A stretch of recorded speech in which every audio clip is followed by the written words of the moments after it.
I'm Mary Shapiro. I'm a resident, or I've been a resident of Milton for the past 20 years.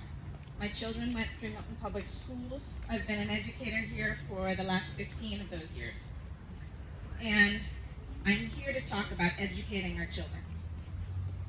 In graduate school, I learned that public education was conceived as a way to educate children in order to prepare them to be productive members of society.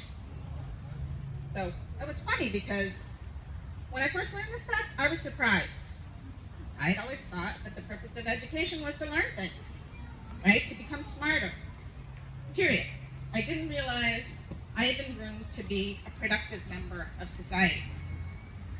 James Baldwin addressed this in his essay, A Talk to Teachers, which was originally delivered as a talk in 1963. I would like to read a small part of his essay because he can say it way more eloquently than I can. The paradox of education, finally, is to create in a person the ability to look at the world for himself, to make his own decisions, to say to himself, this is black or this is white, to decide for himself whether there is a God in heaven or not, to ask questions of the universe and then learn to live with those questions is the way he achieves his own identity. But no society is really anxious to have that kind of person around. I said he can say it really well. What societies really, ideally want is a citizenry which will simply obey the rules of society. If a society succeeds in this, that society is about to perish.